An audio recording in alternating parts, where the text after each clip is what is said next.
પુષ્ટિ માર્ગીય વૈષ્ણવ સંપ્રદાયમાં હોળીના 40 દિવસ પૂર્વેથી જ હોળી રસિયાનું ગાન કરવાનું વિશેષ મહત્વ રહેલું છે।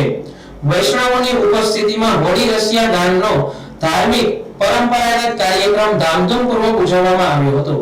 દર વર્ષે હોળી ધૂળેટીની સુધી સળંગ 40 દિવસ કેશોદના વિવિધ સ્થળોએ હોળી રસિયા કાર્યક્રમમાં ફૂલોની હોળી રમવામાં આવે છે। ભગવાન શ્રી કૃષ્ણના ભક્તિમય ભજનો ગીતો ગવાય છે અને હોળી પર્વને એક જીવન પર્વ બનાવી દેવાય છે। વૈષ્ણવ સંપ્રદાયમાં હોળી રસિયાનું ખૂબ જ મહત્વ રહેલું છે। વ્રજભૂમિમાં ભગવાન શ્રી કૃષ્ણ ધૂળેટીનો સમગ્ર ઉત્સવ વ્રજવાસીઓ અને ગોપીઓ સાથે ગુલાલ અને કેસોડાના રંગ છાંટીને રમ્યા હતા।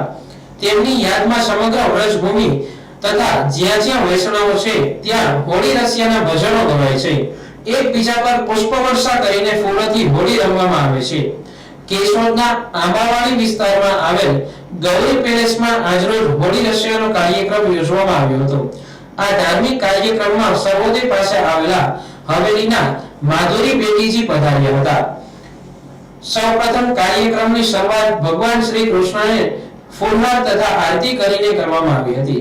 કાર્યક્રમના યજમાન ભાવનાબેન વિઠલાણી દ્વારા માધુરી બેટીજીનું પુષ્પમાળા અર્પણ કરી સ્વાગત કરવામાં આવ્યું હતું। ત્યારબાદ હોળી રસિયાનો કાર્યક્રમ શરૂ કરવામાં આવ્યો હતો। બેટીજી અને બહેનો દ્વારા હોળી રસિયાના ગીતો ગાવામાં આવ્યા હતા। મોટી સંખ્યામાં પધારેલ વૈષ્ણવ બહેનો દ્વારા બેટીજી પર ફૂલોની વર્ષા કરવામાં આવી હતી તેમજ બહેનો દ્વારા પણ ફૂલોની હોળી રમવામાં આવી હતી। કાર્યક્રમના અંતે દરેક વૈષ્ણવ ભક્ત બહેનોને પ્રસાદ વહેંચવામાં આવ્યો હતો। श्री वल्लभाधीश की जय।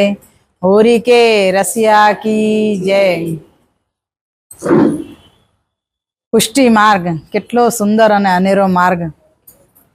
આપણા પુષ્ટિ માર્ગની અંદર નિત્ય નવા નવા ઉત્સવો આવતા હોય છે, જેમાં આ એક ફાગુણ મહિનો જેમાં રસિયાનો જે ક્રમ છે એ ખૂબ જ સરસ એક